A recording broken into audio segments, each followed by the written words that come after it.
Muslims want to bring Shia law to the United States. Do you even know what Sharia law is? I do. Let's take a look. Feeding the poor, that's Sharia. Owning women as sexual property, that's Sharia. Smiling at someone, that's Sharia. Jihadism and fighting non-Muslims, that's Sharia. Being kind to your neighbor. Unaliving homosexuals. Education for every child. Women being worth half as much as a man. Women's right to work. Women's right to be beaten by their husbands and to be forsaken in bed. Marriage must be between two consenting adults. Unless, of course, it's your Prophet Muhammad, police be upon him, because he married a 6-year-old. Workers' right to fair pay. Unless, of course, you aren't a Muslim, because then you will be taxed into poverty. The current court system is derived from Sharia. No, it's not. It's derived from the Roman court system, which came hundreds of years before. Democracy is Sharia. No, it actually came from Democritus, a Greek philosopher who came 1,000 years before. Democracy, Democritus, see how we got that name? Hospitals have been built on Sharia law. Okay, but the Catholic Church has built way more hospitals, and St. Basil the Great is often credited as building the first hospital. So why on earth would we choose Sharia law over Christianity? We're already living under Sharia law. No, we are not, because our women are allowed to go outside without covering themselves head to toe. So what exactly are you fearing? Let's see. Sharia law and the loss of Western culture. By the way, Muhammad is now the most common boy's name in England and Wales. All right, folks, what is up? Hello, this is Christian Conservative, your trusted source for bold, unfiltered news and analysis on the issues that matter most to Christian conservatives. From faith and family to politics and culture, we tackle the hard truths and stand firm on biblical principles. All right, I'm KJ along with Michelle Talkington. How are you doing tonight, Michelle?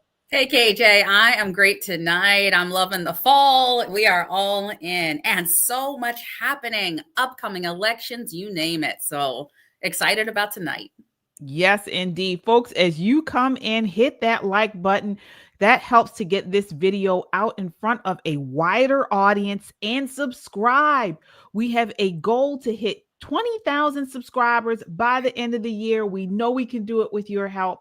So please hit that like button and subscribe. We have a show in store for you tonight. We're going to get into Sharia law. We're going to talk about the latest at the Vatican. We're going to talk about John Fetterman taking up for conservatives.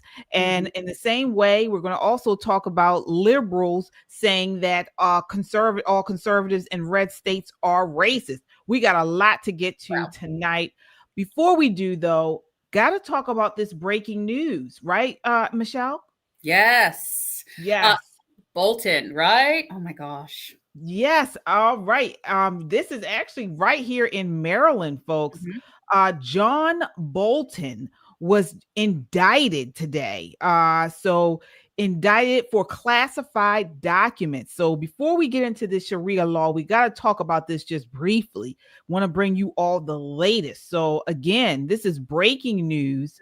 A federal grand jury here in Maryland, liberal Maryland, indicted John Bolton today on 8 counts of transmitting national defense info and 10 counts of unlawful retention under the Espionage Act. This is according to NBC News. He allegedly used personal online accounts to send top secret intel, including missile plans from adversaries, covert U.S. operations and attack details, and even sharing with relatives and in his book, The Room Where It Happened. His email was reportedly hacked by Iran in 2020, risking national security. Bolton calls it a weaponization of criticizing President Trump. Michelle, what are your first thoughts on this? Well, what I appreciate, and clearly what the left does not appreciate and what legacy media doesn't appreciate, is the fact that these are not, in fact, I would consider these grand juries should be partisan, because in Maryland, the odds of taking a pool of people that are not Democrats are slim to none. So we're talking a far left-leaning Democrat state that supported Obama, that supported just every Democrat down the ballot, with few exceptions.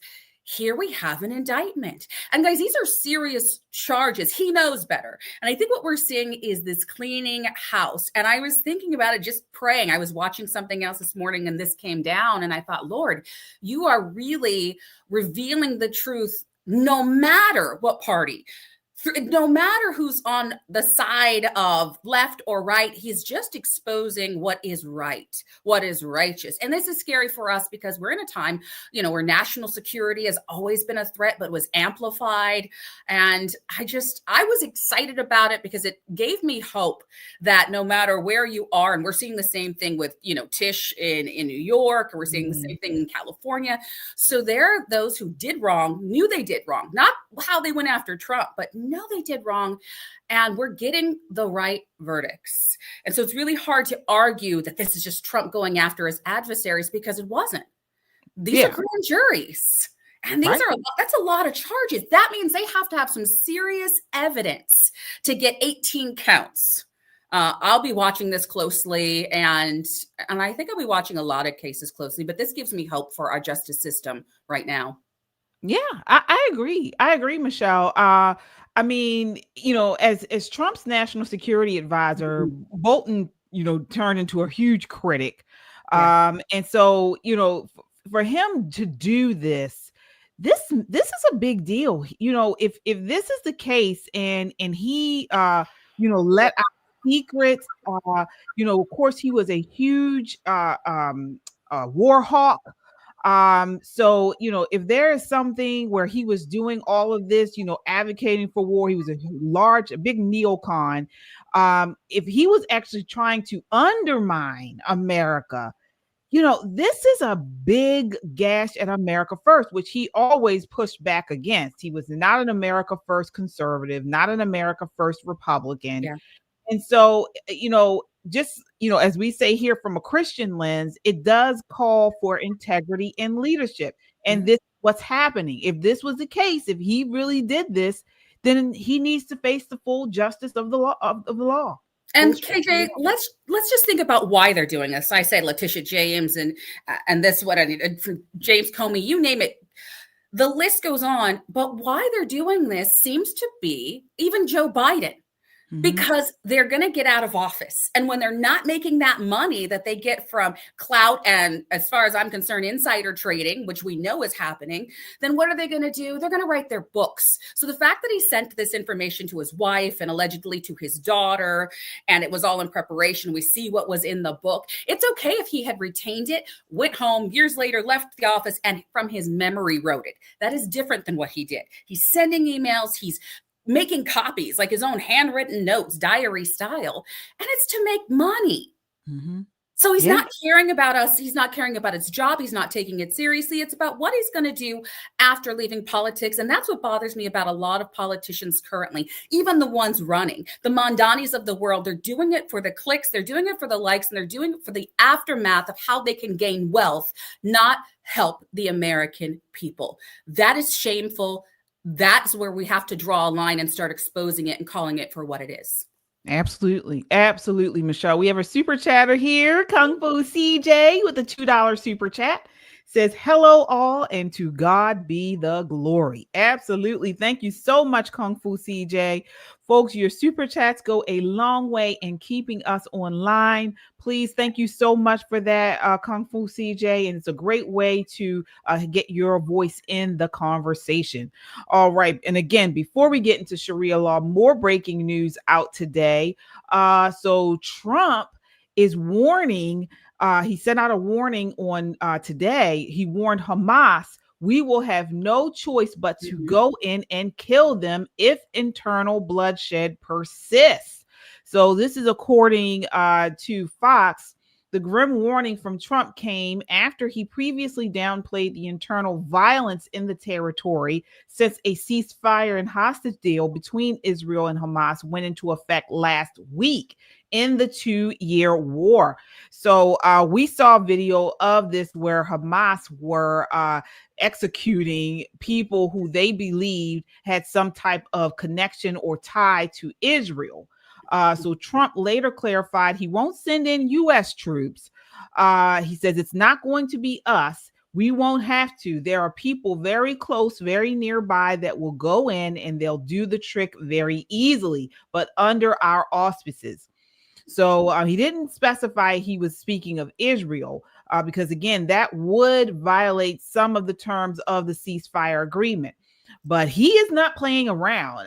He said on Tuesday that Hamas had taken out a couple of gangs that were very bad and had killed a number of gang members. That didn't bother me much, to be honest with you, he said. But then he came back and said he made clear he had limited patience for killings that Hamas was carrying out against rival factions inside the devastated territory. What are your thoughts on this, Michelle?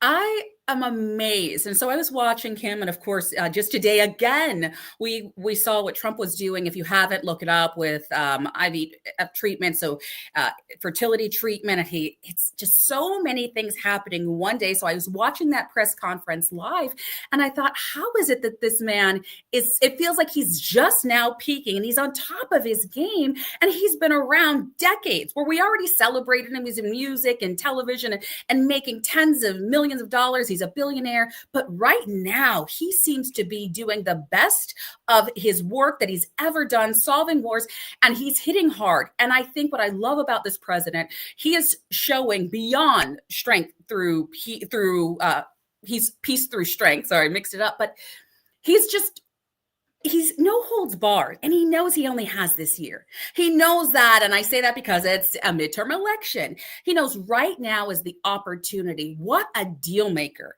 And he is making deals. He's throwing punches left and right, and pretty much this is the moment where it's do it or else. This is that daddy's home moment. He said, I told you. Did you do this? No? Okay, suffer the consequences. And every time I see something like that, like what you just read, KJ, I'm like, yep. He told you what you needed to do. He made the deal. Oh, you didn't listen? It feels like I would do with my kids. I told you what you needed to do. I told you there would be consequences. We're not playing around. We're not going to ground you. We're going to whoop your behinds. And guess what? With President Trump in the United States and the power that we're in right now, our position of authority right now, we don't even have to do it ourselves.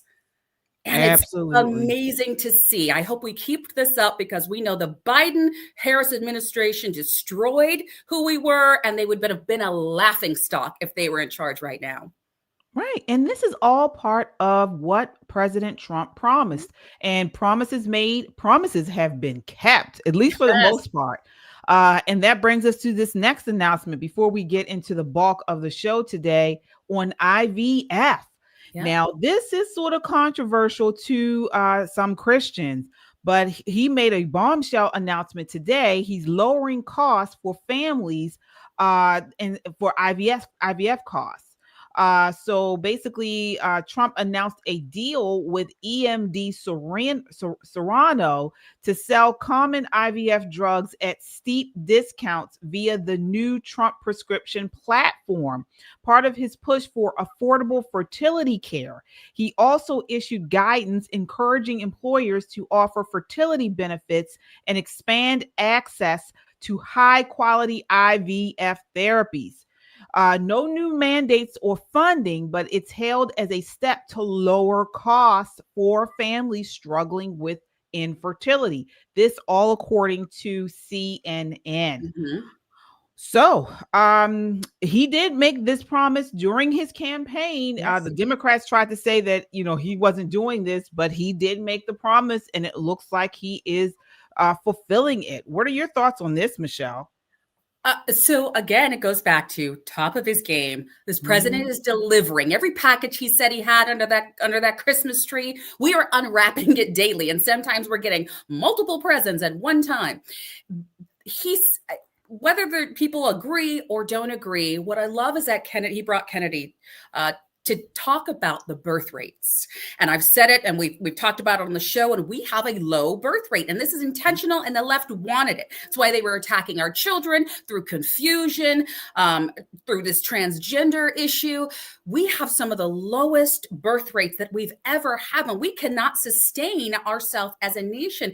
And you saw, I don't know if you guys watch, but there's clips of people like Hillary Clinton saying, we need immigrants because we're not having enough babies. So even the left understands what they're doing. We're not having enough children.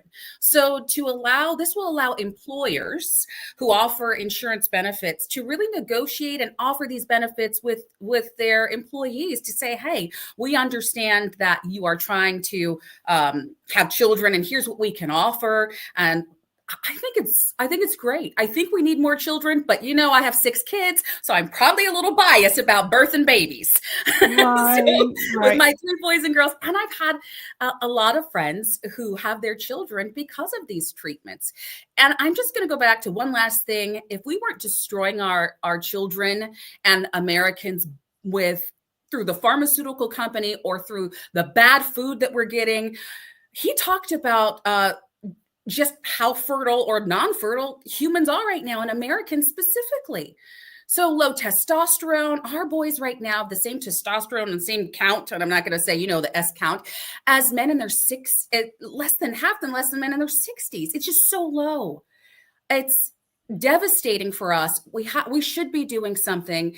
It's hard to just reverse all of that. I think right now we're going to do that with the Maha movement, but this helps to deliver children, and I'm all for it. Yeah, I am too, in a way. I mean, I'm always torn with this issue, because like you mentioned, this could help infertile couples build families, and of course, this is aligning with President Trump's America First platform by boosting birth rates, as you said, especially amid declining fertility. But from a biblical view, it does raise a lot of ethical red flags. The whole idea of embryo freezing versus, the destruction. Sometimes people say it's playing God with conception. And then you have this idea of potential designer babies. We did a whole expose about this on Pop and Politics, where the globalists are using this as a way to stop people from actually having traditional ways of sex. So now single women are going in, getting IVF and things like this, and they're foregoing traditional sex, foregoing marriage, and doing it on their own. Via IVF. And so, in CBS on 60 Minutes, they actually had a doctor on there who was saying this is the way of the future. There will be no more traditional intercourse. Now people are going to go into a doctor's office, get an IVF, and design their baby. So, I mean, they always try to twist. This is what the devil does. They twist everything. And so I'm torn, because again, I know so many people who have done it, and good families, good parents, they had a hard time conceiving, and they did it, and they have beautiful children. So I don't know. I really don't know about this, but I agree with you. Like you mentioned, we need more babies. I totally agree with you, KJ, on all of the points you made. And I wish there still can be. They're still negotiating these costs. They're still negotiating how they work. And again, Kennedy talked about the need for not just the IVF treatments. It's really the root causes, which could just be obesity. It could be something else. And so they specifically talked about it, which is why I was excited about the press conference. He said, we might need to be looking at how else people can get pregnant naturally, just with better health and lower, obesity rates or vitamins and other treatments. So you're right. I would prefer that way. And I really wish it was for married couples, but we know that's not like now. So biblically, I would say if you are a married couple, and I would go down the line. So I agree with you. Yeah. So we will continue to follow all of this breaking news. We wanted to bring it to you all right at the top of the show. So please, as you come in, please hit that like button and subscribe if you haven't done so already. If you are just coming into the show, we're going to get into this Sharia law. But before we do, you guys sound off in the chat. What do you think about President Trump's announcements today with the IVF, lowering costs for IVF. Are you in agreement, or do you say, hey, I don't agree with IVF? Also, the indictment against John Bolton. Do you agree with it or you disagree with it? Sound off in the chat and let us know. We will shout out every super chat. So again, thank you guys for your support. All right, so let's get into this. You guys saw at the top of the show, we showed that clip, very good clip. That was a TikToker, and he really broke it down against that leftist, talking about Sharia law is a good thing for the United States. I couldn't believe she said that. But folks, America's under siege, and it's not from abroad, but from within. And as you saw, more and more so-called, not only these TikTokers and influencers, but leaders, politicians are cozying up to Sharia law, that barbaric system straight out of the Dark Ages. And it's anti-American, anti-Christian. And if we don't stop it now, it's going to destroy everything we hold dear. What are your thoughts on it before we get into this, Michelle? What are your thoughts there? Oh, 100%. It's intentional to destroy what we are now. It's demonic, the way that they operate. But again, anything we say, then we are Islamophobes. And I'm just telling you, what concerns me is not only her stupidity. So let's just be honest. She's clearly ignorant. She hasn't read up on the subject. She probably saw a lot of clicks and a lot of propaganda, probably Middle Eastern propaganda, of how the women are just so happy. And not just that, what did we, Tucker Carlson, we showed that clip the last podcast, how he's making it seem like, yes, but you'll be safe on the streets. No one's breaking into your car with Sharia law. So apart from that, let's look at a Mamdani ruling in New York City as mayor. And Mamdani, if you saw, he was on Fox News and he did a clip and he was questioned about his views on this peace treaty, right? This peace between Israel and everyone else and Hamas. And he would not celebrate it. He's still actively against it. He still says, well, we'll see. He still has these claims that he wants to see Netanyahu prosecuted for war crimes. Right. He would not condemn Hamas. Would not condemn what happened to the Gazan people even right now by Hamas leaders, and would not condemn what happened to the Israelis. Wow. And he was interviewed and pushed back, and she's just like, just so we're clear, do you believe that Hamas should disarm? He would not answer the question. He dodged it like he was playing a professional game of dodgeball. He refused to say Hamas should disarm. That is because he is 100% pro Hamas, Islam, the Muslim Brotherhood. Sharia law would be no problem for him. That's why I'm concerned, because it's not just Sharia law. It's those who have infiltrated us in the United States and are taking positions of leadership, and we're not pushing back, and they're not even being quiet about it. They are not giving answers. They're just saying, oh, I don't have a comment, because they will usher this in, and we can't be silent. It's dangerous. It's dangerous for all women. And where are all my left, liberal women that are all pro women's rights and humanity and we're for the children? Clearly not if Sharia law is being instituted in places like Texas currently. Wow. Yeah, and as you mentioned, these leaders are involved with this here in America, and influencers, and many of them are selling out America for clicks and cash. Okay, so I want to talk about what is Sharia law, because some people are, we throw this around, Sharia law. All right, Sharia means the path in Arabic. And so it refers to a comprehensive moral and legal framework derived from Islamic teachings. Okay, so it's primarily the Quran and the Hadith. We've talked about that before on here. And basically, it covers personal and communal behavior, including prayer, fasting, charity, marriage, business, their forms of justice. And it's not just, it's not just in Iran and different countries and communities interpret and enforce Sharia differently. So we're seeing a lot of it be expand within, as far as the West is concerned, in the UK. So we've seen this in videos all over the internet and things. Some apply it symbolically in religious life, and others use it as a civil or criminal law. So I saw someone in the chat ask about that. It's religious and it's legal, and it's civil or criminal. This is what they do.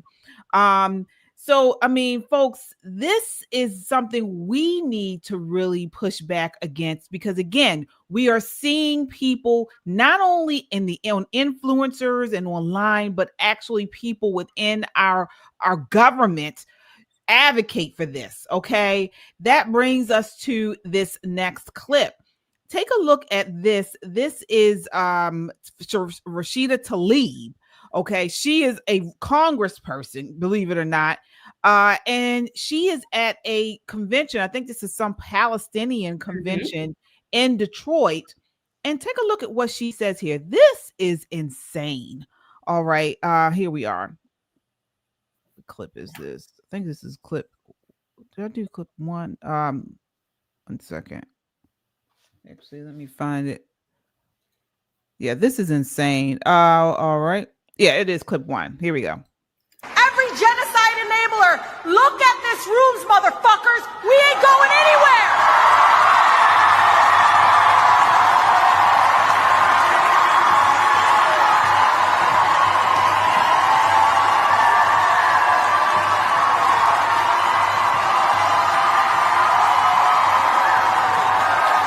We are just growing and growing and growing. We are bringing siblings from other movements with us. Wow.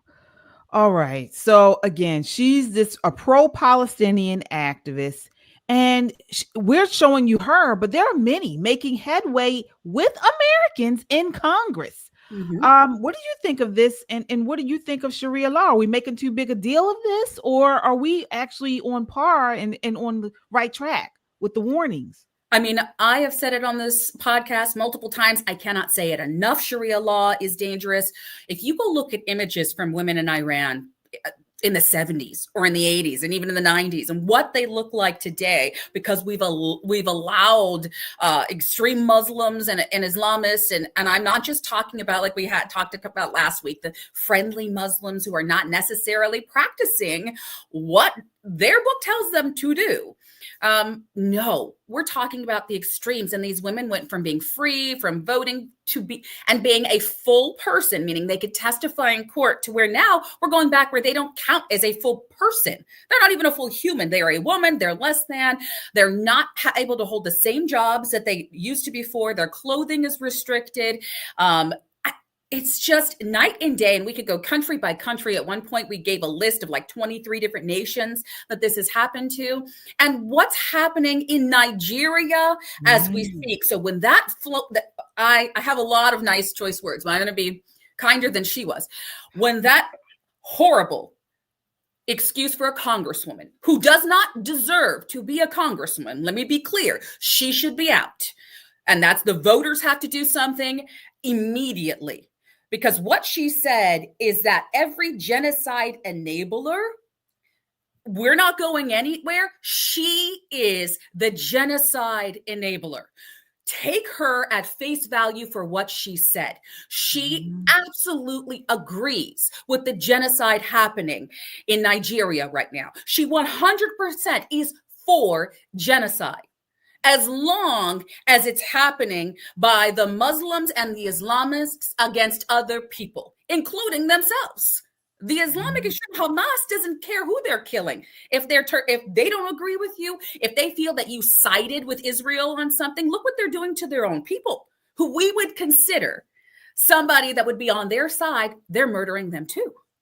Right. So she is pro-genocide. She does not care. She was pro-genocide when they came into Israel. Let's just look at the birth rates from Israelis, the Israeli people. Like how many Jewish people are there? And let's look at the birth rates of all of the Muslims in that area. I don't see this big genocide happening. No. I see an increase. I see this as a plague of locusts. Mm. This is biblical proportions. This is a plague of locusts that is coming into our nation and other nations. It is multiplying and it is destroying the crops, and the crops are the people. It is destroying the Constitution. It is destroying the nations. And we have to heed the warning that that clown gave to all of us. And we can keep passing it around. So share it, share it, share it, because she is a part of the problem and it is intentional. And they put her in place in that position of power in our Congress so that this could happen to us, which is why I go back to Mandani and I go back to several who are in there. And then you have the sympathizers. Right. Right. You got the sympathizers that are the AOCs and the Bernie Sanders who are, oh, it's okay. Just wait and see how okay it is when they come after you. When your literal head is on the chopping block, if we allow Sharia law to take over. Yeah. We have some super chatters here, folks. Thank you all so much. Kung Fu CJ with the $2 super chat says that woman is sick and needs to be primary. Yes, indeed. All right. We have Laura with the $2 super chat says KJ and Michelle, love y'all. Right on point. Thank you so much, Laura. All right, folks. Yes, thank you all. Those super chats help to keep us online, and it's a great way to get your voice in the conversation. All right. Yeah. Folks, these aren't just politicians. They're wolves in sheep's clothing. All right.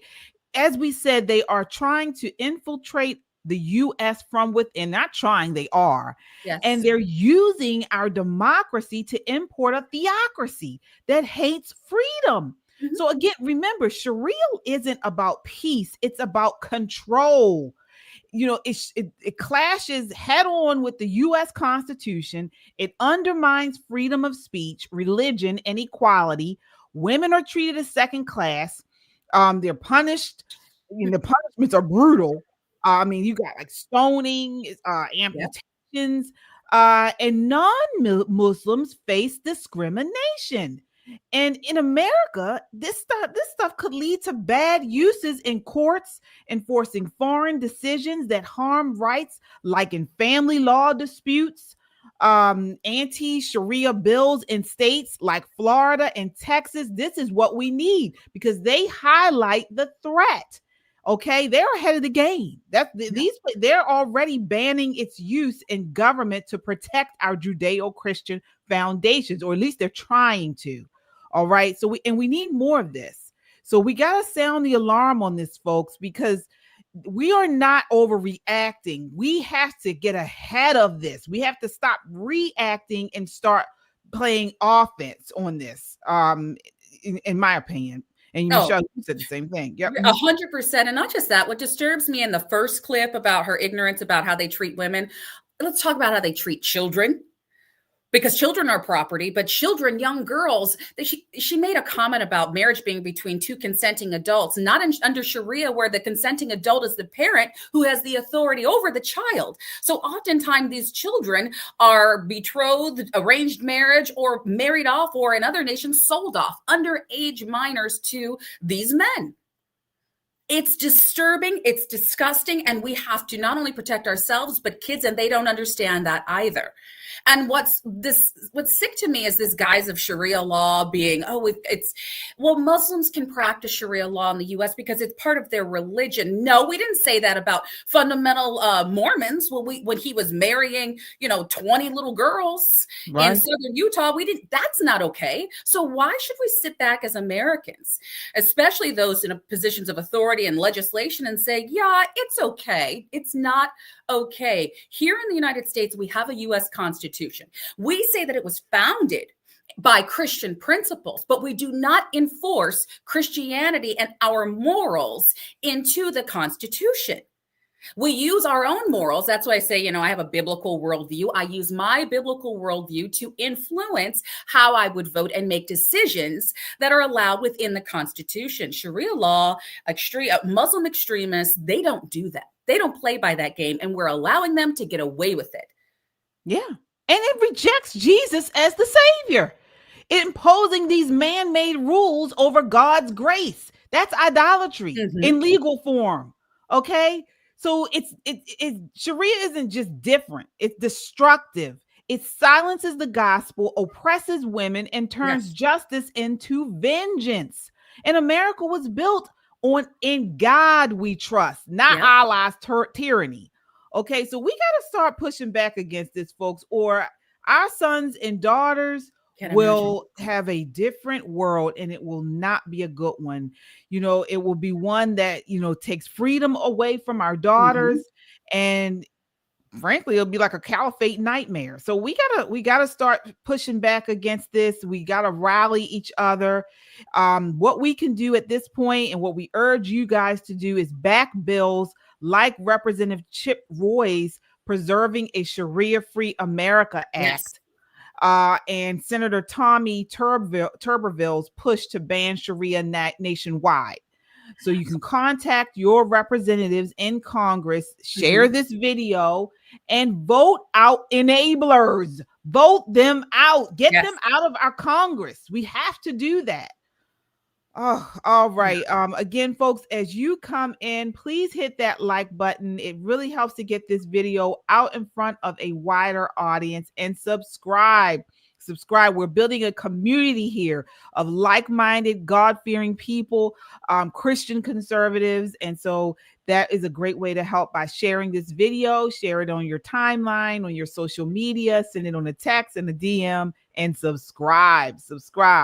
And pray, act, and fight like David against Goliath. All right. So we are moving right along to this next clip. So, we just were talking about Sharia law. And if you think the Sharia threat is just an American problem, think again. The Vatican is rolling out the red carpet for Islam. They're granting Muslim scholars a prayer room right in the heart of the Apostolic Library, folks. All right, we're going to get into this. We have a clip here talking about that. This is clip 2. Take a look. For the first time in its history, the Vatican has set aside a prayer room for Muslims inside the Apostolic Library, a move that has sparked wide debate across media and social platforms. Deputy Prefect of the Vatican Apostolic Library, Don Giacomo Cardinali, said the decision came after several visiting Muslim researchers requested a small space with a prayer rug to perform their prayers. He noted that the library houses remarkable ancient Quranic manuscripts, along with extensive collections of Arabic, Hebrew, Ethiopian, and Chinese heritage, and the oldest Japanese archive found outside of Japan.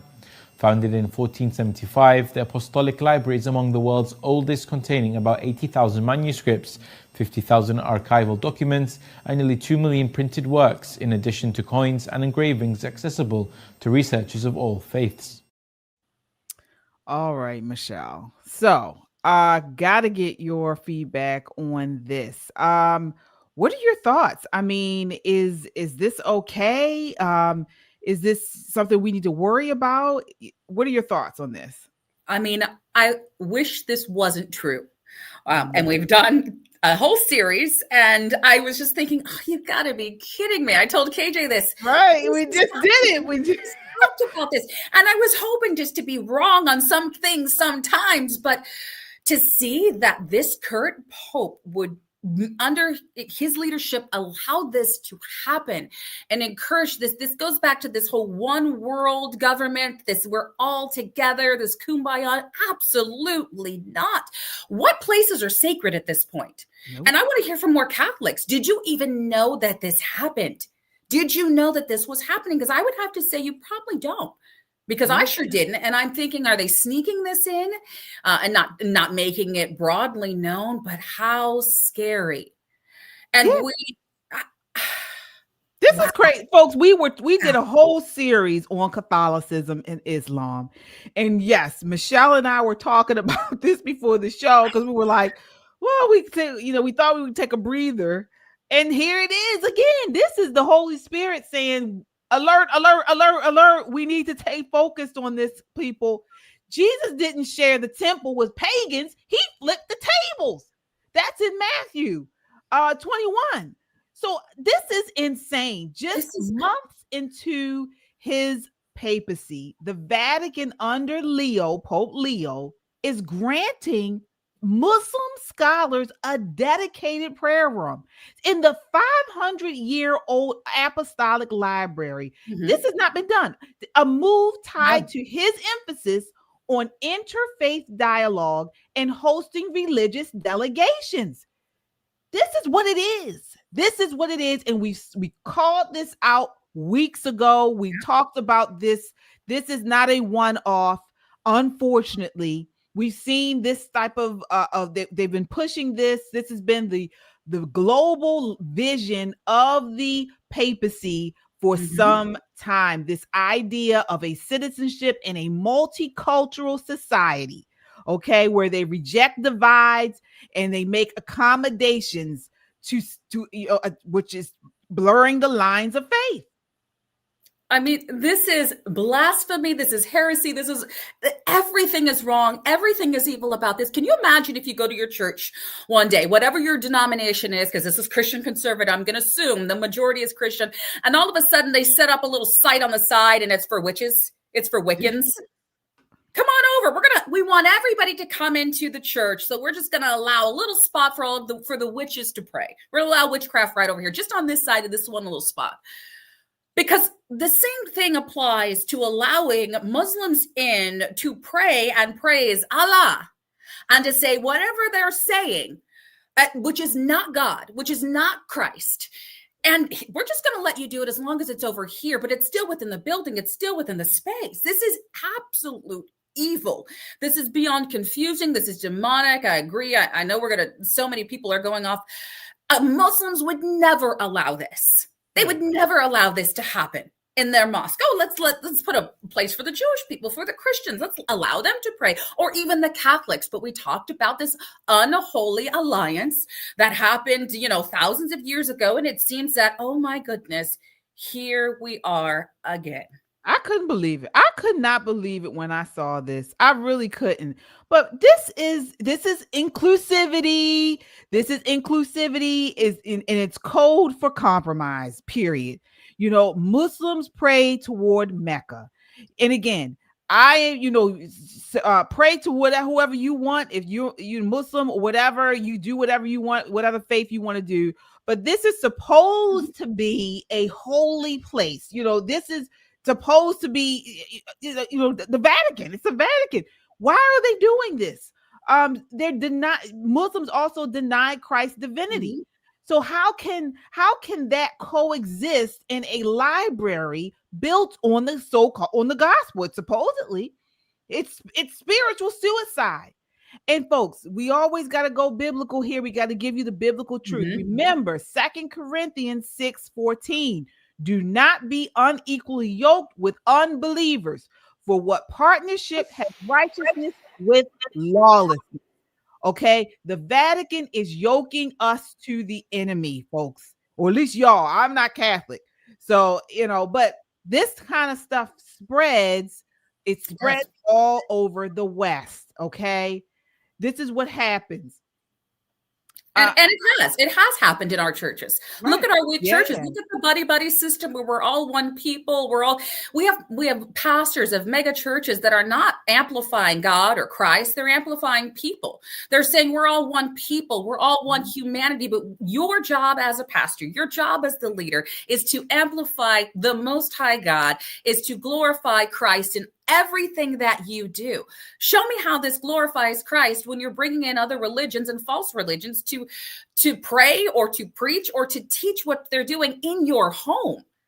Right. This is just so bizarre. That is the Lord's house, which is why, again, I really believe we're going to come to a point where we will go back to the original church, which was people's homes, which was small groups, which is where we're getting together like here. And we have now online platforms and Christian conservative where we start seeking like-minded people, because the church seems to be falling at such a rapid pace. The Vatican is one of the largest examples of Christianity that the world sees. And here they are allowing for Muslims to come in and have a prayer space. But here we are in America, and we're supposed to be, a nation with a constitution, allowing them to come in and take over and create Sharia law. So I just don't know. We are falling, and we need to get back. Yeah. And let me ask you, do you think this could lead to reciprocal demands? So like in churches, do you think churches will now be forced to host Muslim prayers? Wow. You know what?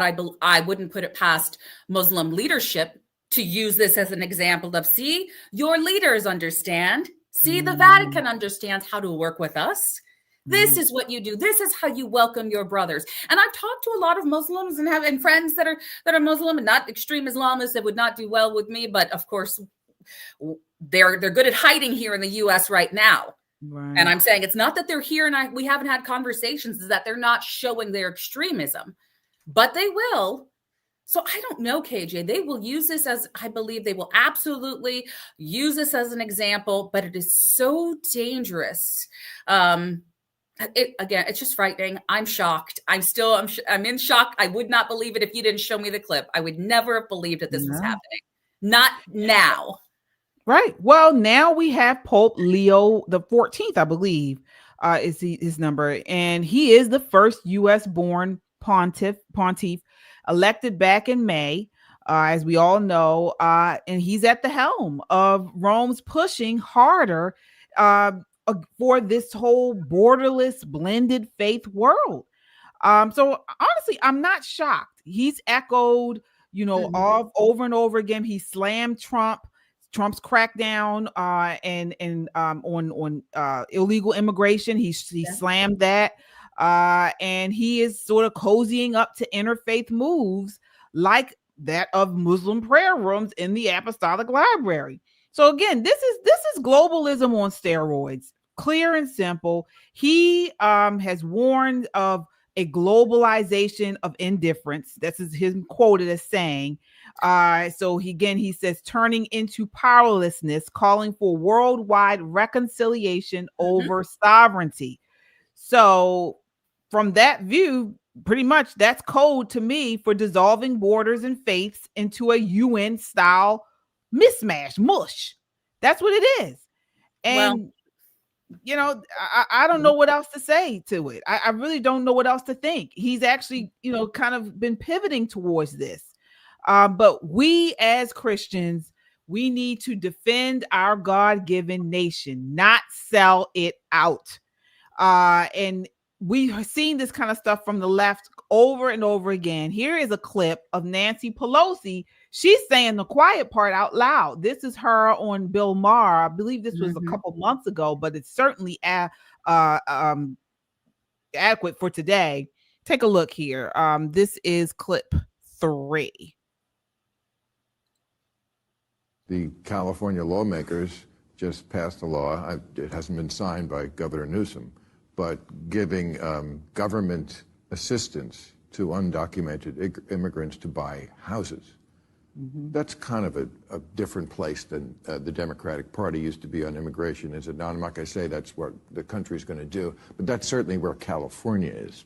Well, let me just say, immigration had always been a bipartisan issue.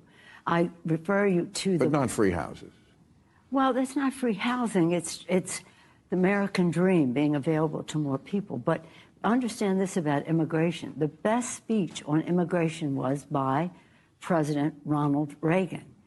This is the last speech I will make as President of the United States. I want to communicate a message to the country I love. And he talked about the Statue of Liberty and the beacon of hope it is to the world, and what America was preeminent in the world because our door was always open, and we will cease to be preeminent when we shut the door. Now, I don't do justice to the great communicator. Google it. It's a fabulous speech. And George Herbert Walker Bush continued in that respect for the diversity of America and the rest. California's always in the lead. Maybe others will follow that lead, but that's up to those states. But we're very blessed here with beautiful diversity. So you'd vote for this law? Excuse me? So you'd vote for this law? Well, I'm not familiar with exactly what it is, but making the American dream of home ownership available to all people is something we have to do for people who are Before here you're now. This is before you're a citizen. This is undocumented. This is for the undocumented. Yeah, they want to do this. Oh No borders, open it, free housing, free health care for any and everybody. This is what they want to do. This is Babel's Tower. They're building Babel's Tower, and and we all saw what happened with that. That was globalism's first flop. God scattered it, and they're doing it. They're trying to do it again. Oh, of course they are. And I'm laughing because she kept at the end. She's like, Every time you challenge her, she's like, what? I don't know. We know, you know. And so that's why I'm angry, upset with the media right now. And I'm glad, and good on him. He's pushing back and he's coming again. He's shocking me on a lot of points that he's willing to push back on the left, which he hadn't done for years. But Nancy's been there. She's the Methuselah of office right now.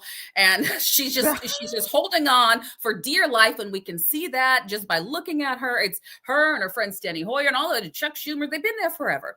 She knows what's happening. And so right now with our government shutdown, we're having people being laid off and furloughed and losing their jobs. And this clip was perfect proof that the Democrats know what they're doing, because they do want this money for illegal immigrants. They try to lie about it being, we don't want insurance. It's not going to be used for illegal immigrants. Oh, that money's not going. Yes, it is. And she knows it. It's being used in California to help non-citizens. And that's what let's say non-citizens, not illegal aliens, but they are illegal. They broke the law to come here. And I'll be darned if I have to pay for them to get a house when my kids can't get a house. What about our kids who are born here? What about families that have been struggling, and the median age for getting a home if you are an American citizen right now for this up and coming generation is 36 to 45 years old. You can't even own your first home until you're in your late 30s, if not 40s. And this multi-millionaire off of trading, illegal stock trading, is talking about, I don't know. We need to help them. I don't need to help them. They can leave. And the same thing, and there was a bill just voted today or yesterday in California, another local legislative bill that is going to use taxpayer-funded dollars. And I believe it was a large city, but they're going to use taxpayer-funded dollars in California to help illegal aliens who have been targeted by ICE. This just happened. So let's give them money because they were sent home. You better send them packing. Goodbye. I have no sympathy. I am done. That is our money. You've got to go. Get out. I do not care. You came here illegally. Get out now while you have an opportunity to come back, or just get kicked out by ICE. How is that hard? How is she advocating for this? She's doing it because this is the way, this is the design. This is what they were transitioning, the great reset. This is all by design. And this is, the Pope is right in alignment with it. You know, again, he's called our U.S. treatment of immigrants inhumane and not truly pro-life, urging bishops to fight President Trump's deportations and stand for migrants' rights. What in the world is that? He sees migrants as missionaries of hope and brothers pushing scripture-twisted solidarity over security. This is what they're doing. And then that's why we showed, what's her name? Nancy Pelosi, because it's all in alignment. The lawlessness, the idea of open borders, no sovereignty, one world coming together under one illegitimate God. This is what it is, folks. And we've been sounding the alarm on it for a while. This is why we started this podcast, to push back, to bring together the culture, the politics, and biblical truth. And we all want to try to come under alignment under that and push back against everything that's false. This is what we're doing. This is what we're trying to do in Christian Conservative. So as you guys come in, please hit that like button. It helps to tell YouTube that more people should see this video, and subscribe. Definitely subscribe. I have to say, I love the chats. They're telling me to calm down. So I was so upset when I saw this, especially recently in the city ordinance about paying, because I'm from California. I was born in Hemet, which is southern, Riverside County, and my siblings are there. My brothers are there. My brothers can't afford a house. My sister can't afford to buy a house. My dad, it took him forever, and their school teacher salary. So his taxes are being taken. My cousins, like a large family there, is being taken away for this. If you went down in the streets and see what's going on in Southern California, not where Nancy is, and even then it's nasty where she's at. But when they're rich, they can ignore all of this.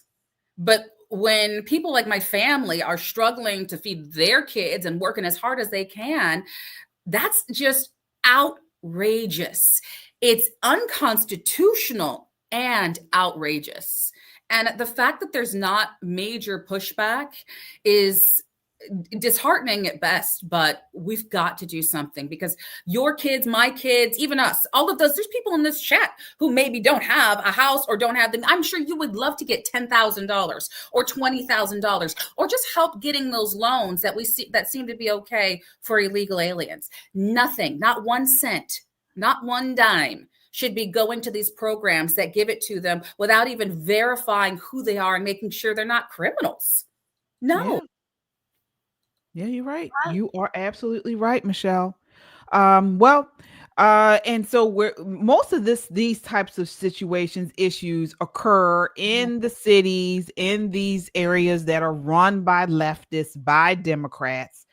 And so what do? They go on mainstream TV, mainstream media, and they badmouth the rural red states, or the rural areas, or the red states in general. And so this takes us to our next segment here. Liberal activist and podcast host Jennifer Welch just went on CNN and accused white people in red states of being racist, claiming we test the racist waters all the time. That's what she said in a quote. And what did the CNN host do? Sit there and nod along like bobbleheads. No pushback, no facts, just amplifying the hate. Take a look at this next clip. This is clip 4. I'm a white woman that has lived in a red state my entire life. And I can tell you, when I'm around white people, they test the racist water. They test it on people like you all the time. And they'll try to say off-color things. I put my hand up. It absolutely happens. And you're fortunate that maybe you haven't experienced this. Can I just say, literally this August, a white person said the N-word in front of me. And the vice president.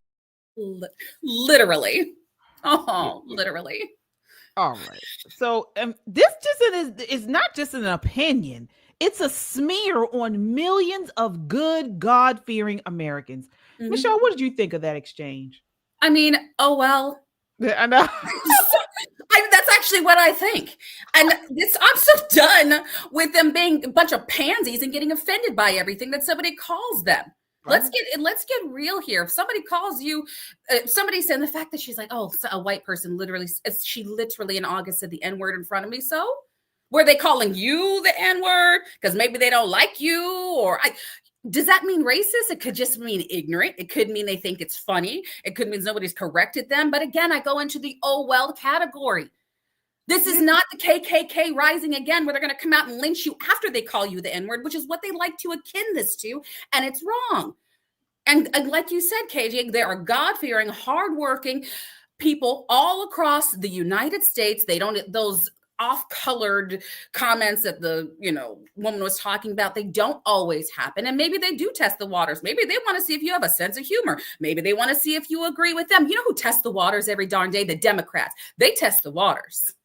They test the waters to see if you're going to align, shut up, and do exactly what they say, or they boot you out. Yeah. How about testing the waters? If I went into a group of Black people or Democrats and they didn't know, they're going to make an assumption based on my color of who I am, but I disagree and make one conservative point, they're going to turn like a pit of vipers. And so, frankly, get over yourself. Get over this testing the waters. Get over slamming and calling everybody in hardworking areas deplorables.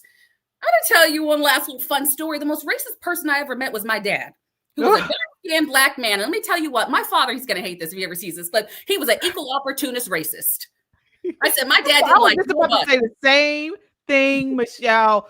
Black people always are talking about saying racist, bigoted stuff all the time, every day, all day. But go ahead.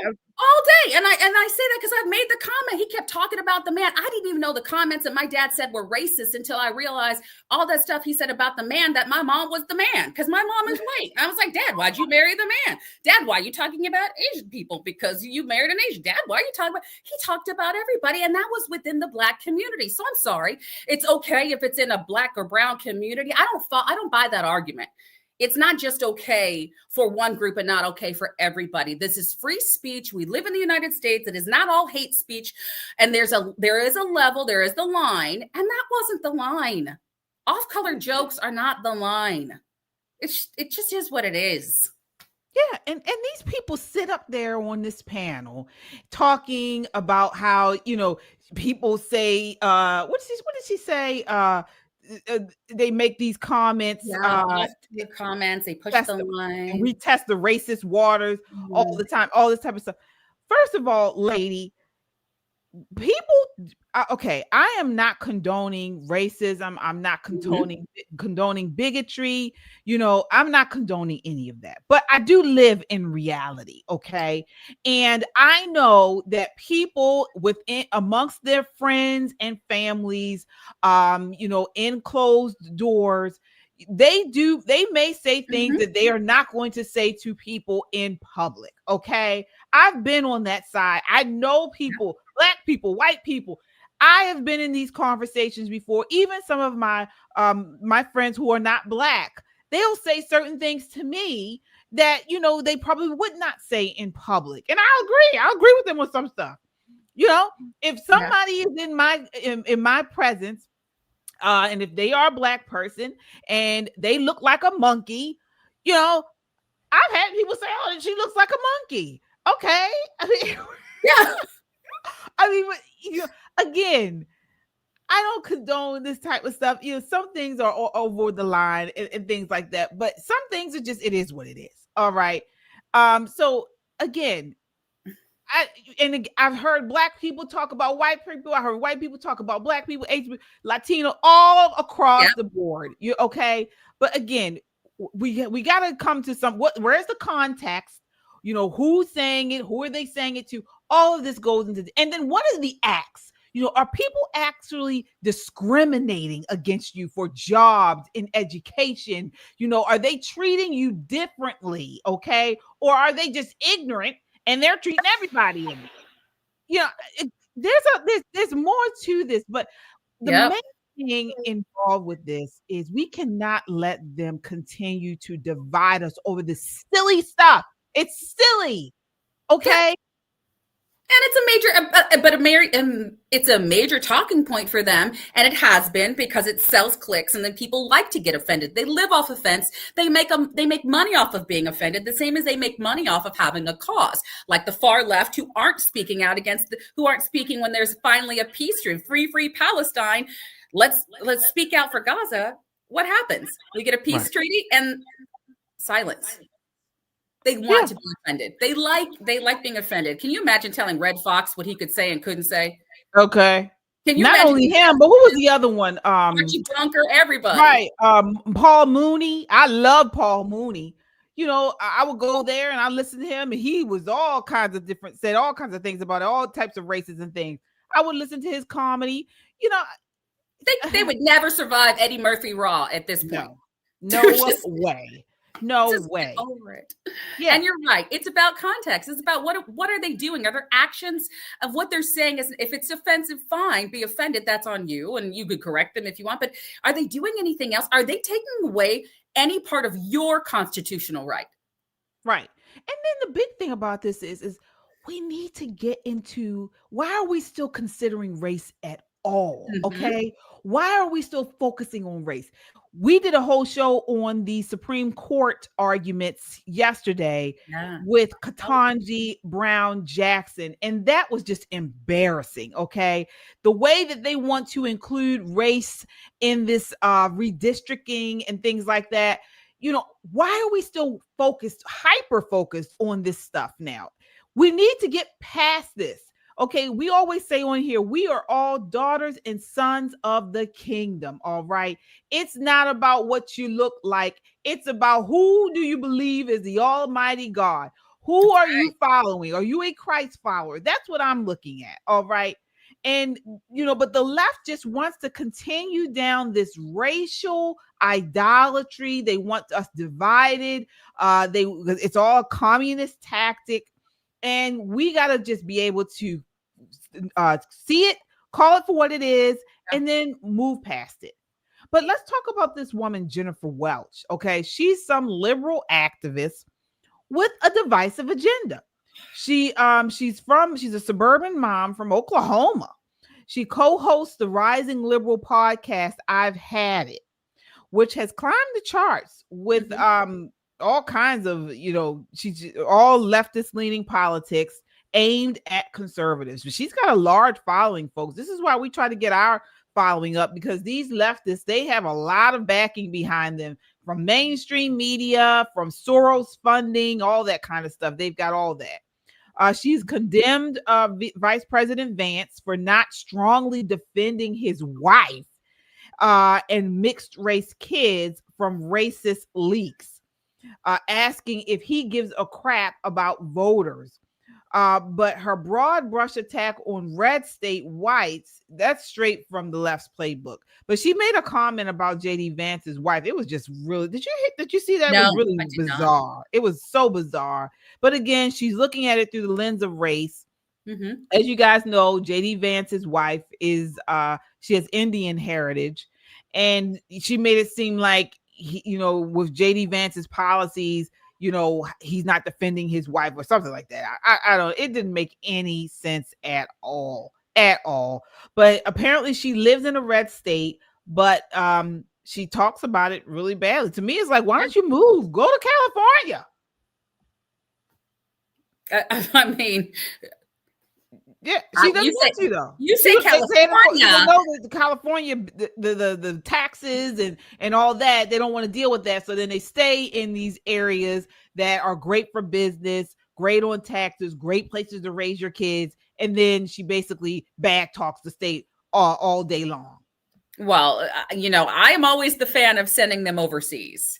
Right. That's just really, I feel like these women, especially I've had it with her because she's the sympathizer. She's the one that's going to usher in Sharia law, and she's going to be the first one to go. Be taken out, to be silenced, to be crying, to be begging for all of the Second Amendment rights, people to fight and defend her and her stupidity because I was wrong. No, she's never going to realize how wrong she is until it's too late. But for them, for the far left, it's never too late until they've dragged us, all of the regular Constitution-believing, normal, hardworking Americans, until they've dragged us into it and dragged us under it. That's what's sad, is that they do this and they destroy us along with them. I don't mind them going ahead and destroying themselves, right? Like all of the people watching The View and actually believing that they have something significant to say. Do what you want. Keep watching The View. Keep thinking they're so smart and high mighty. Meanwhile, they're just millionaires who need you to watch. But when it comes to sympathizers like her that help these causes that destroy our cities, that destroy us while they're in their ivory towers, that's what's dangerous and that's what's scary. That's why Christian conservative and other conservative groups are popping up and saying, where's the pushback? Okay, well, we're going to push back. And like Rashida Tlaib, we're not going anywhere. Right. Absolutely. We have some super chatters here. All right. Kung Fu CJ says women's suffrage will be wiped out. Yes, he's talking about the Sharia law. Yep, absolutely. He also says the Bible prophesies of these things. You are always right there with the biblical truth, Kung Fu CJ. Thank you so much. Absolutely. Yeah, absolutely correct. Yeah, and as Christians, we see through this stuff, folks. Yeah. It talks about it in Ephesians 4:31. let all bitterness and wrath and anger and clamor and slander be put away from you.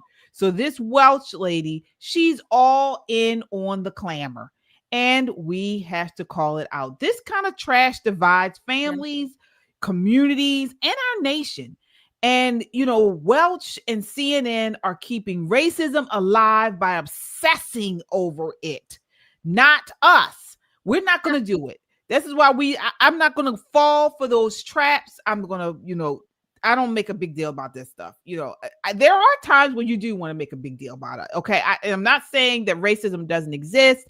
I'm not saying we should fight against racism, bigotry, all of it. But what she's doing is not right. And, again, it goes both ways when people say these bigoted things. The minorities say it, white people say it, I've heard it all. Okay. So, yeah.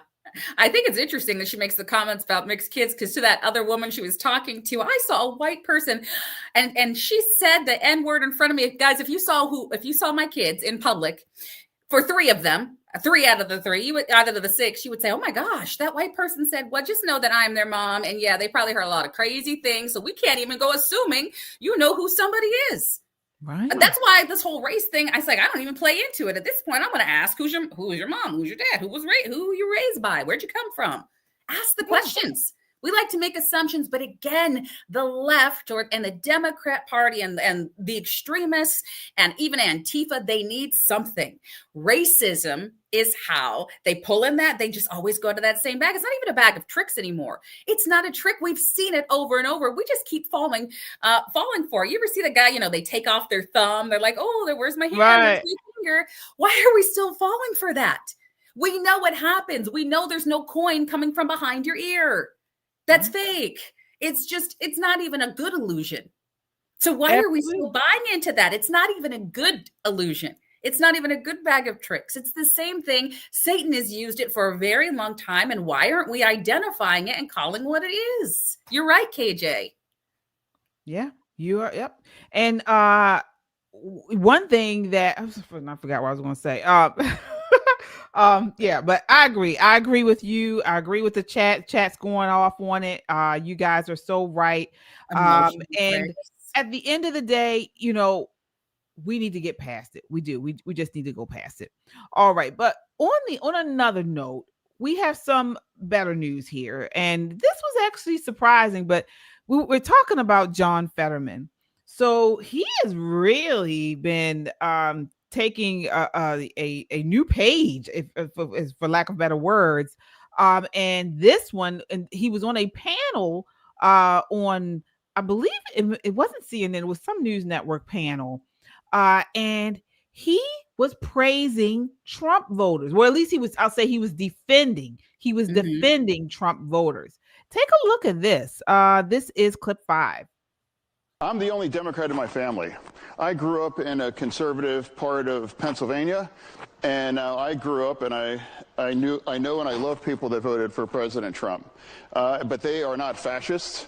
They're not Nazis. They're not trying to destroy the Constitution, those things. And that's part of another thing. I refuse to call people Nazis or fascists, or I would never compare anybody to Hitler and those things. And now that kinds of extreme rhetoric is going to continue. We're going to be more likely in resulting in extreme kind of outcomes and political violence and doing all these kinds of things like Charlie Kirk. For me, all I could say is like, let people grieve. Give people the space. I'm not going to use that terrible thing and that Pasek assassination to make my argument and try to put out my views. It's like, my God, he's a father that had his neck blown out by a bullet. And now people have forgotten. President Trump was in my state, was shot in the head. And if that could you imagine where our nation would be if he was hit in the same way with Kirk? We really got to turn the temperature down. And we can agree to disagree on these kinds of things. But right now, shutting down the government, I just can't take it that. Wow. So that was John Fetterman on News Nation. Reasonable. What? I didn't think there were any reasonable Democrats left. I really didn't. I mean, Michelle, what did you think of what he said? I mean, he was just making sense, and who knew? I mean, I wish he would get out of that hoodie still. I'm not going to lie, especially when he's in Congress voting. But man, he's actually not only is he correct, but he's normal. He's just giving a reasonable argument that anybody should be able to give and should not be attacked. He's being attacked for that. As we speak, the Democrats are going wild. They are going in on Fetterman. And so for what? For comments that they would have made during the Clinton administration. If you go back and watch some of the clips of Democrats, they sound like Republicans. The older Democrats sound like Republicans right now. So it's not even that he's being center of anything. He's just being rational human being. And kudos to you, Fetterman. Thank you. Thank you for saying, or being one of the only members of Congress in the Democrat Party that are willing to say what so many are afraid to say. And I think it's because he's just not really afraid. Yeah. He doesn't care about what they're going to say or do, because, and I'm going to argue that obviously he doesn't, because he's still wearing hoodies. So that's his level of I care. I'm going to wear what I want to wear. So you're not going to tell me what I need to do. And he's right about the government shutdown. He goes on to talk about it, and I stand firm behind what he has said about it. Like, get over it. Let's pass this and discuss things later. He's common sense. He's middle ground. If more of us were like that and more in Congress, we would be fully funded right now. We wouldn't have these problems. But again, everybody's looking to the midterms and seeing how much more money they can make. And it's not about the people. And or the dad who was Charlie Kirk in that instance. Let people grieve. Let people be people, and stop making everything political. Let's just be decent human beings. And that goes back to our Christianity, goes back to our faith. And so many that are in office right now profess Christianity, but they demonstrate something other. They are not demonstrating that they are Christians. I would never guess their faith. And we should know them by their fruit, right? What does the word say? We should be able to know them and judge them by what we see come out of them, out of their mouths. And I don't see good fruit from so many professed Christians that are on the Hill, or that are leading cities and leading states. And that's sad. That's sad for our nation that, has supposedly some of the largest population of Christians. And I don't know that that is anymore. Yeah, I agree. I agree, Michelle. As a Black conservative in a liberal state like Maryland, I think we get some of the most hate-filled responses and reactions from leftists that I've ever seen.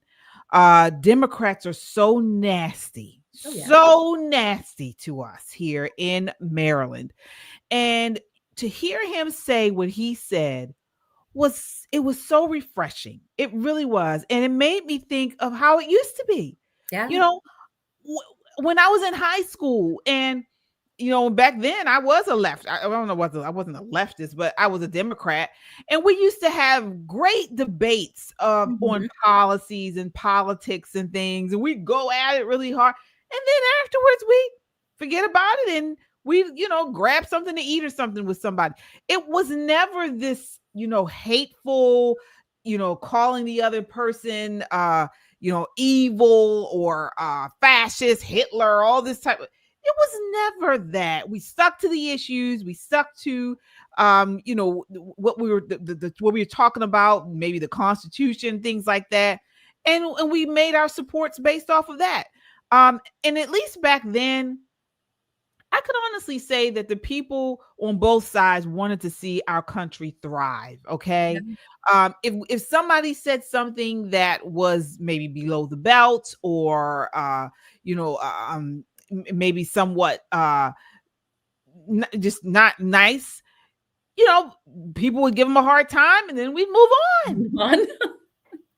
But this new day and age is just, you can tell we are living in a fall, well, definitely a fallen world, but it's the spirit of the Antichrist. The devil has deceived many people with this idolatry, racial idolatry, and we really have to move past it, folks. We do. No, you're right, KJ. And you know what's interesting is because of the previous segment, we're talking about racism in the 90s and 2000s. We weren't arguing about that as much. No. You didn't hear about it. I had friends that didn't matter their color. They're listening to the same rap or the same rock or the same mixed song of rap and rock and country. It was all blended together. We knew, we had all of the groups, but it was literally like a high school movie. Go back and watch all those old high school movies, and you see the cliques, but they're not feuding with each other. It's not a war zone. They're just the popular kids, the golf kids. But they all get together. They're all going to the same basketball game, football game, the same, as adults, their coworkers are going out to eat at the same restaurant. So you're right. I think it has a lot to do with the media. Right. We didn't have it at our fingertips the same way. We didn't have it bought and paid for by political parties. Mm-hmm. It was just, we watched the news, and at that time, we maybe read the news. Go figure. We had real newspapers, right? I still get one delivered to my house. But it wasn't so accessible, and it wasn't always every day in your face as a propaganda machine. Not that there wasn't propaganda, but we went outside and we touched grass. And I think we're just not doing that anymore. We're the left and the extremists of everything, every extreme is competing to see how many people will watch what their message is 100 times a day. Right. We didn't have that experience, which gives us the ability to argue, to disagree, to debate, and then to live our lives and carry on. Yeah. So folks, actually right now, I believe they are holding the debate for New York City mayor. And all they're talking about is Islam. I want to bring you guys just a quick snippet of what is going on, if I could, here before we head out tonight. Let me see here. All right, let me try to do it. Sometimes. All right, let's see if this works. 1 second. Okay, can you see the screen, Michelle? Yeah, we can see it. Okay. All right, so let's take a look here. All about Islam. Candidate in the Democratic primary. Can you hear it? To set foot in a mosque. He had more than 10 years, and he couldn't name a single mosque at the last debate we had that he visited. And what Muslims want in this city is what every community wants and deserves. They want equality, and they want respect. And it took me to get you to even see those Muslims as part of this city. And that, frankly, is something that is shameful and is why so many New Yorkers have lost faith in this politics. Yeah, except that is totally false. I worked with the Muslim community for many years. Name a single mosque you went to when you were the governor. Can you name a single mosque you went to in 10 years? Before you were ever here. They were before I was here. Before you were even in state government. I worked with the Muslim community. Yeah. Imams presided over State of the States. We worked in religious working groups, tolerance groups, anti-Semitic groups, etc. All right, Jeff. That evil smile. Guys, if you don't see the devil in that man every time he speaks with his wicked tongue, I don't know what to do with you. Yeah. No one has to go to a mosque. I don't have to set. I know, that's what I'm thinking. Like, what am I missing here? Not one toe with my Christian self. I don't have to go there any more than, like I said, then I have to go to a seance. I don't have to. And it shouldn't matter what leadership I'm in. Maybe because you fool, it's against my religion. What is he saying?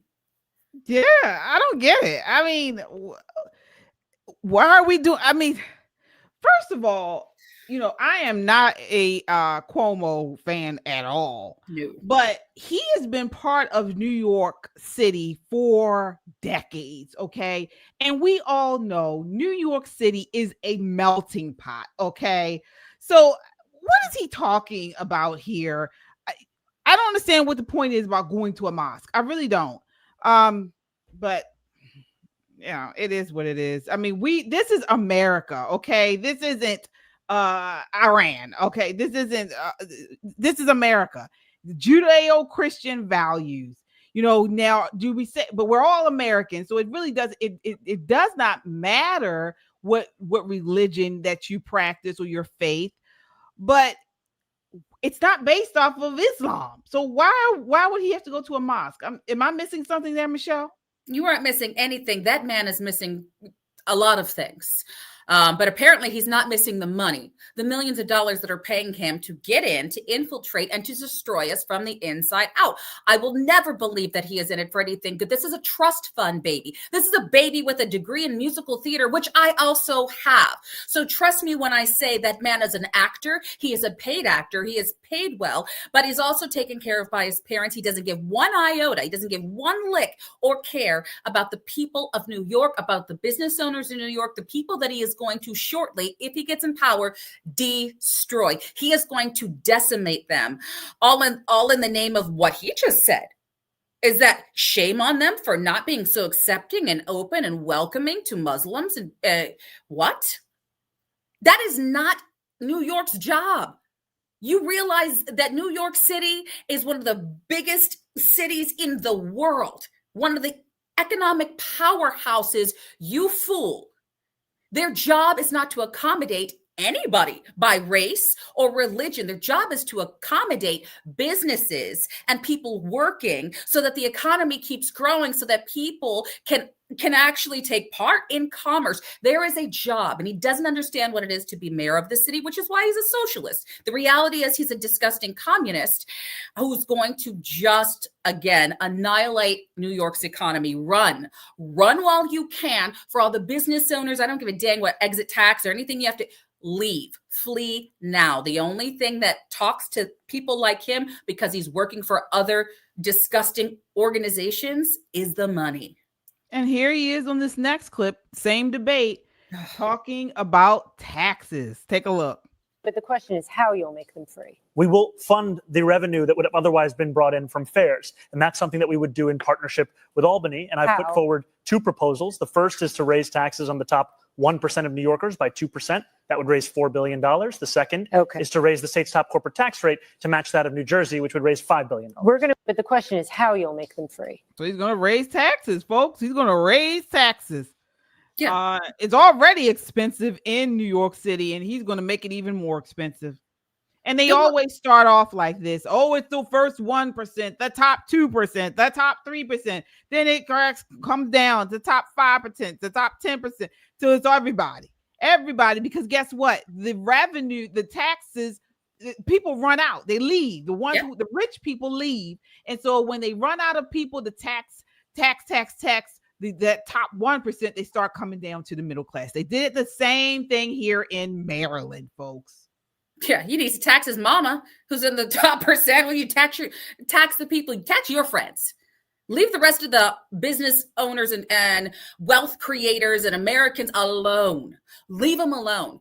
You guys realize that when he talked about, and I've seen other clips with him because he's just illiterate. He is completely illiterate. I don't know that he's ever had to really pay his own bills, because we know what happened when he's getting, subsidized house, all the stuff that he's done. He doesn't understand that when he's asking a multimillionaire or $1 million corporation to give an extra 2%, guys, he's talking about they can give an extra $10 million. It's not going to hurt them. Maybe it's not going to hurt them, but it's going to hurt New Yorkers when they pack up and move, because they could save $10 million or $20 million. They can save that extra 2% if they pack up and leave, and it will be worth it for them to pack up and leave. He just doesn't understand how the free market works. But why would you when you're a communist? Exactly. Because he believes he can force you to keep working in his city. Well, guess what? It's still the United States of America, you fool, you socialist. And we should stop saying democratic socialist. There's no such thing. You're a Democrat, you're a Republican, you're a socialist. This man is a socialist, self-proclaimed socialist, but he's actually a communist. And he's actually just plain evil. But he doesn't understand how our economy works. He doesn't understand that all his freebies are going to come at the backs of workers in the middle class, not the wealthy. And half the stuff he's saying, guys, let's just be honest, as the mayor, you actually cannot accomplish. He was better off staying where he was as a statesman. Stay in state legislator, be a delegate, be a state senator. You can do more there than you can as the mayor, but he's going to find out. Hopefully not. But if he gets the seat, we're all going to find out. Sometimes you need a Biden to get Trump. I don't know. Yeah, we'll see. This is what New York City voters residents are voting for. Many of them are moving. They been talking about this mass exodus out of New York City, so much so that real estate in surrounding areas, like was it Westchester, in areas has gone. People are paying over 700% of the asking price for property, for homes. I mean, whatever they have left is almost gone, but people are paying way over asking just to get out of New York City. Now, of course, we know these are people with, affluence, but this is what they're doing. So again, we're talking about how these people that he's talking about he's going to tax are leaving, and so if he's going to have to pay for all these social plans somehow, he's going to start taxing middle class. That's just common sense. Okay. Yeah. Oh my gosh. How we've come so far. And again, that comes down to financial illiteracy and financial literacy, things we're not teaching in school. Right. Clearly he missed that lesson, but again, trust fund baby. Sometimes they miss it. It depends on the parents. Obviously, Donald Trump's children got it. He taught them what business was and what it is.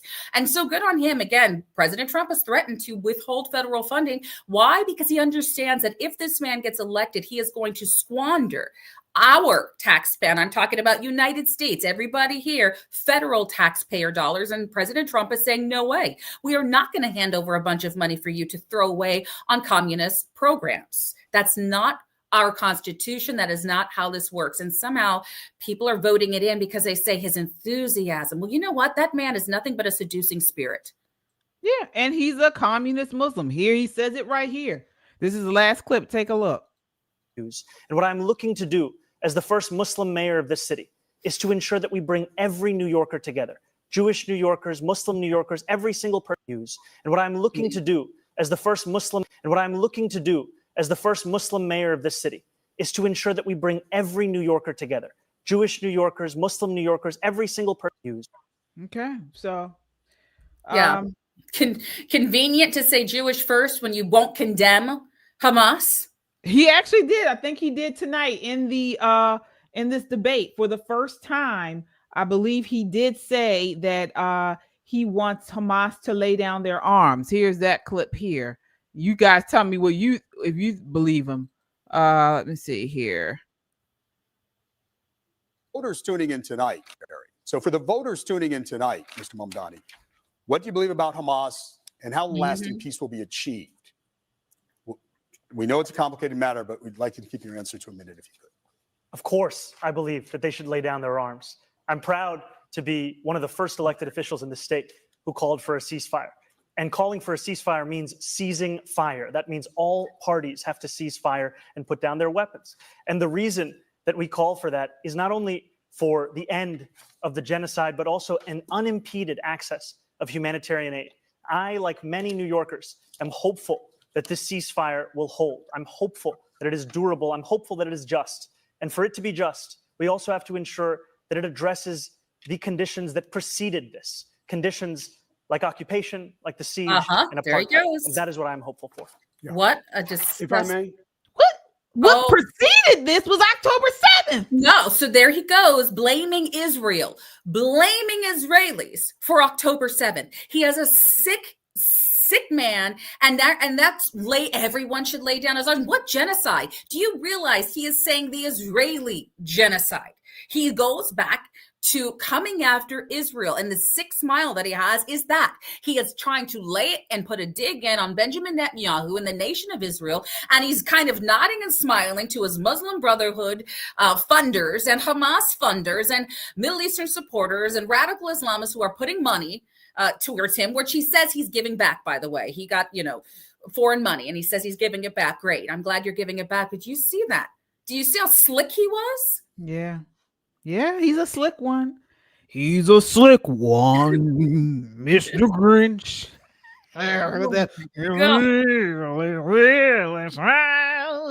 He's just, guys, we see it because we're outside of it, but let's just be honest. And when you're in New York City, and if you guys have gone to any of these cities, it could be LA, you live in this bubble and it's unrealistic and it doesn't have any care for anywhere outside of itself. It's its own little incubated area. And it's at this point, they're cesspools, right? It's the same, just gross, same leadership over and over. That's what it is. And so they don't realize that what they elect, and I said what I said, not who I said what. If they elect this guy, this thing right here, because it is just evil not even in the making, it is evil incarnate. And I say that because of what he has said, because of his rhetoric, not just him as a person, it's his rhetoric. And what he brings and who he sides with, to me, is evil. But we know we know what it is. We know he comes against Israel because he doesn't believe in the Christ that we follow. No, this is not a Christian. Even if he doesn't believe in Christ, you can say you can at least believe in the Constitution and capitalism and what made this nation great. But he doesn't believe any of that. And he also, now he's saying, he believes Hamas should put down their weapons and, all this type of stuff, but he's changing his tune. He wasn't saying any of these things in the past. Yesterday. Here he is. This is the last clip. Here he is, what he said in the past. Let me see here. All right. So like some of you, my journey in organizing and my journey in politics began with Palestine. There we go. What's that mean? It was and continues to be something that I deeply care about. Palestine isn't even a real place, folks. Okay? This is how La La Land this person is living in. Yeah. I came to this country when I was 7 years old. Unfortunately. And as soon as I got to any kind of level of political consciousness, the contradiction around Palestine struck me. There we go. That we claimed to hold these universal ideals, and then when it came to applying them to Palestinians, we drew a line in the sand. We said we cared about freedom, cared about justice, we cared about safety, we care about law. We care about, yes, justice and law. This place isn't even a real place, okay? About peace. And yet we did not dare to apply those things to Palestine. And so when I got to college, I co-founded my school's first Students for Justice in Palestine. There we go. And that began my organizing journey and my understanding of how power works and how you can actually get people from consciousness to action. My question is this.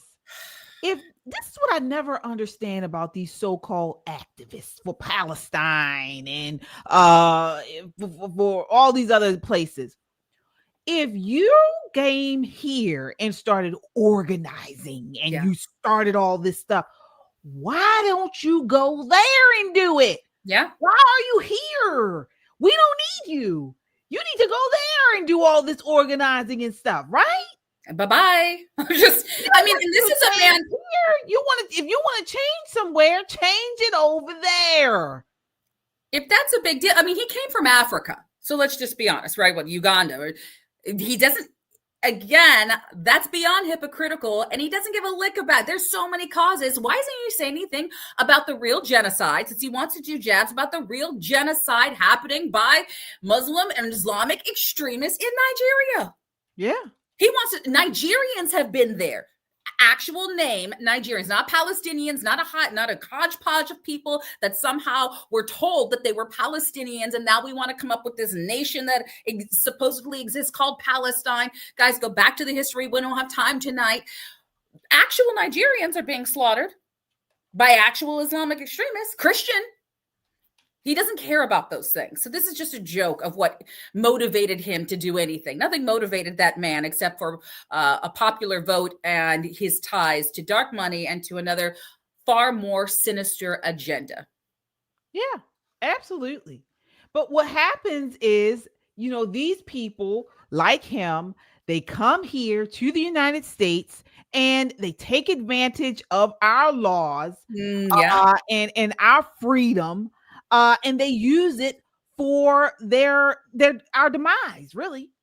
These activists, they come to the U.S. and advocate for movements that oppose those same freedoms, okay? The freedom of free speech, women's rights, democracy. And they start to push a contradiction. And that's pretty much, that's what the Communist Manifesto is all about, the communist goals. They come here to infiltrate, to use our freedom-loving laws and hearts and from Americans, and they try to implement their what they came from in their country to You're right. eventually ruin it. And KJ, we've shown the clips. We've done podcasts on this before, where Muslims and Islamists have said, and Hamas leaders themselves have said, we will destroy them with a long game, and we will use their laws against us. And they said we can come to the United States because we can say anything we want, and they cannot shut us up.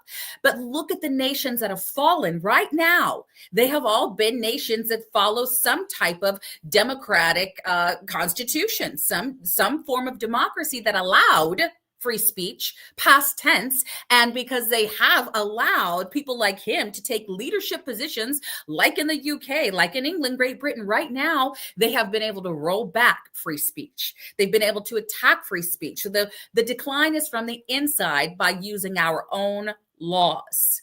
You're absolutely on point. And those nations have fallen. And right now, some of them are trying to push back. Italy is trying to push back. Sweden, some of these nations are pushing back. But I wonder if it's too little too late, because like I said, the Mandanis of the world are a plague of locusts. Yeah, because guess what? They come to these countries like a parasite almost. Because they come to these countries, and instead of assimilating and loving our country and our laws, they're trying to bring whatever parasitic mess from their places here. So they don't want to they want to replace and undermine our country. And so this is what we can't have. And this is exactly what he's saying in this clip. Here, we'll continue. I had participated in electoral campaigns of young Muslim progressives who were running for office. And eventually I heard of a Palestinian Lutheran minister. What? Which is a set of words that makes a racist's mind explode. No, I'm not racist in my mind. But a Palestinian Lutheran minister by the name of Khadr El-Yatim was running for city council in Bay Ridge. And I remember reading that article, and I decided that this had to become my life. I had to do everything I could to get on this campaign. Yeah. All right. Yeah. So another wolf in sheep's clothing. He just said Muslim progressive. Right. Yeah. He didn't say conservative progressive. He didn't say leftist progressive. A Muslim progressive. Lutheran. This is what he just said. That's why I see what you're saying. Okay. Yeah, he's saying I saw these Muslim progressives entering into the field, like running for offices. That's why I wrote it down. I said, did he just say a Muslim progressive? That is new for me. I've heard a lot of things, but he just said the part I didn't know out loud. So he's not just a communist or a socialist, democratic socialist. He just said he's inspired by Muslim progressives that are here to take office. And we're seeing this happen all over the United States right now as we speak. Yeah, you're right. That is a religious progressive. I am not a Christian progressive trying to take office. I am a Christian conservative as my word, and I'm looking to seek an American office. Right. To uphold my Constitution. Yeah. As Thomas Jefferson, as George Washington, all of them were had some type of biblical foundation. So you're not unlike any other person. Our founders, they were the same track as you. But we have a super chatter here. Crystal P says Mondami wants buses for free when the MTA has a $1 billion deficit already. Raising prices, increase congestion prices, fund legal fees for migrants. Yeah, the list goes on, folks. Well, like someone said in the chat earlier, maybe this will turn out to be a situation where it gets so bad that they actually elect someone like President Trump. Because remember, under Biden, it got so bad. People were like, they finally opened their eyes. They finally were able to see that, Trump would be the better option. And we got Trump. So maybe this is what will happen here in New York City. I don't know. I'm just so happy that we have Trump for 3 more years in office. That's what I'm happy about. So while he's in New York City, Mondami, doing all types of foolishness, at least we have a president at the helm, and prayerfully we have a Republican Congress that can thwart or maybe somehow correct some of the things that he is going to do to New York City. I don't know, but we'll see. We keep hope alive. Yeah. I don't need hope. What we need to keep is faith alive. Right. It's Christian conservative. We keep faith alive. We see the signs. We recognize them for what they are. We still call out evil. We still call out Satan's plan and tricks when we see them. You don't turn your back on it. You stand up and fight for what is right and what is righteous. And you keep faith. But when things like this happen, you have to expose it. And if it's not just for us watching it, it's for our children. It's for the next generation. So they're not surprised when these attacks happen or when the changes are here. So we keep fighting. Yep. You are absolutely right, Michelle. Well, that does it for today's episode, folks. Please, as we said before, as you guys come in, hit that like button. It tells YouTube to get this video out in front of a wider audience. Want to share it with more and more people, and then the more likes we get, the more people will see it. So please, also, if you're new tonight, please hit that subscribe button. Join our community. We are building a community of Christian conservatives. So please, we're here to stand on truth, speak life, and fight for faith and family, folks. If that's you, you're in the right space. Hit that like button and subscribe. All right, we are going to be back on Sunday. You can find us right here on Sundays and Thursday nights at 9 p.m. So we'll be back on Sunday with more. Until next time, keep your eyes on Christ, your heart rooted in truth, and your voice unshaken. God bless. Oh, we got another one. Kung Fu CJ, before we get there, out, says, I will be live tomorrow at 7:30. Yes. Whoa, folks, check out Kung Fu CJ tomorrow night at 7:30 p.m. Yes, indeed, folks. Go over there and like his page as well. All right. So did I get everybody? Yep, I think I did. And thank you so much to our wonderful, amazing moderators. S-Files, thank you so much. Allie, you guys are amazing. Thank you. And of course, Kung Fu CJ. You guys are so great. Keep the chat going. So thank you all so much. We appreciate each and every last one of you guys. Laura, thank you so much. Good night. Good night, everybody. We'll see you on Sunday.